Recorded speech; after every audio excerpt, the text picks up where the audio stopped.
Good morning student. आज हम आपको चिड़िया की बच्ची पाठ 4 का आगे का भाग समझाना चाहेंगे।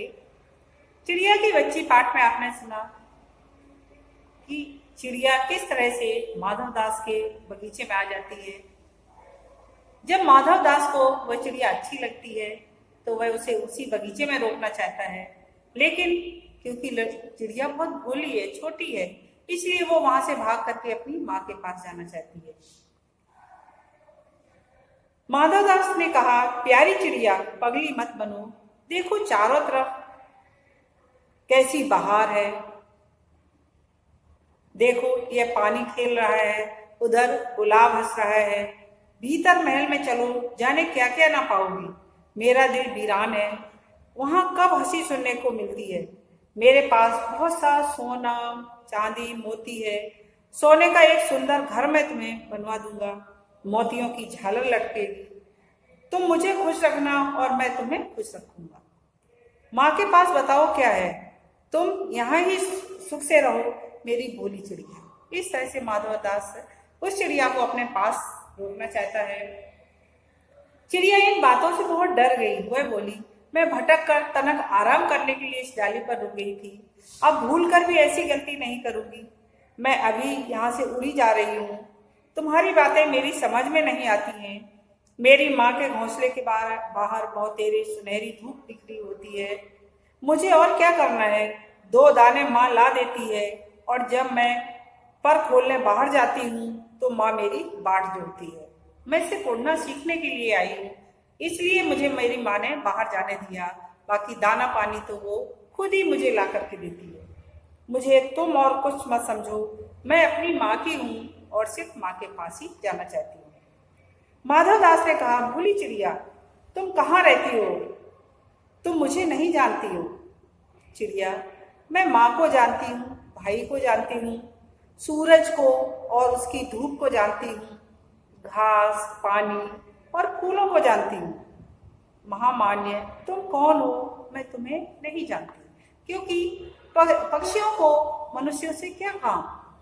उनके लिए प्रकृति में सारी चीजें उपलब्ध है जिससे वो अपना जीवन यापन कर सके। फिर उन्हें मनुष्य से क्या लेना देना जो वो उनके पास आए।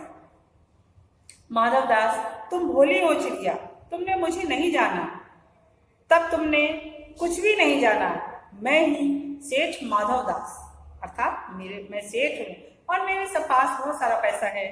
मेरे पास क्या नहीं है, जो मांगो मैं वही दे सकता हूँ। चिड़िया, पर मेरी तो छोटी सी जात है। चिड़िया कहने लगी कि मैं तो छोटी सी हूँ, इसलिए मुझे बहुत ज्यादा कुछ नहीं चाहिए। आपके पास सब कुछ है, तब मुझे जाने दीजिए। चिड़िया, माधव दास, चिड़िया तू निरी अनजान है, मुझे खुश करोगी तो तुझे माला माल कर दूंगा। माधव दास उसे पैसे का लालच दे रहा, सोने चांदी का लालच दे रहा है, लेकिन पशु पक्षियों को उस पैसे और सोने चांदी से क्या काम, क्योंकि उन्हें तो उनके महत्व का ही पता नहीं है। उन्हें तो प्रकृति में उनको जीवन यापन के लिए वो सारी चीजें हैं जिससे वो अपना जीवन यापन कर सकती हैं। फिर वो पैसे को लेकर के और सोने चांदी को लेकर के क्या करेंगे। सेठ, अरे चिड़िया तुझे बुद्धि नहीं है, तू सोना नहीं जानती। सोना उसी को जगत पूरे जगत को जिसकी तृष्णा है, वह सोना मेरे पास ढेर का ढेर है। तेरा घर समूचा सोने का होगा, तेरा पिंजरा बनवाऊंगा और कहीं दुनिया में ना होगा ऐसा पिंजरा बनवाऊंगा, ऐसा तू देखती रह जाएगी। तू उसमें उसके भीतर थिरक खुदक खुदक कर मुझे खुश करेगी। तेरा भाग्य खुल जाएगा, तेरे पानी पीने की कटोरी भी सोने की होगी। इस तरह से मैं सोने के पिंजरे में सोने की कटोरी में तुम्हें खाना खिलाऊंगा। चिड़िया, वह सोना क्या चीज होती है, क्योंकि चिड़िया जानती नहीं सोना चांदी और पैसे से उसे क्या लेना, तो वो पूछती सोना क्या होता है। सेठ, तू क्या जानेगी, तू चिड़िया है जो सोने का मूल्य सीखने के लिए तुझे बहुत सीखना है। बस यह जान ले कि सेठ माधव दास तुझसे बात कर रहा है, जिससे मैं बात कर लेता हूँ उसकी किस्मत खुल जाती है। मैं सेठ होकर के और एक छोटी सी चिड़िया से बात कर रहा हूँ। तू अभी जग का हाल नहीं जानती।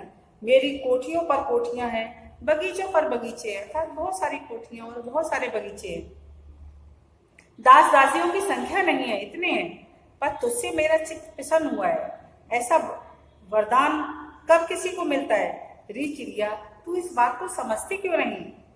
चिड़िया, सेठ मैं नादान हूँ, मैं कुछ नहीं समझती, पर मुझे देर हो रही है, माँ मेरी बाट जो रही होगी।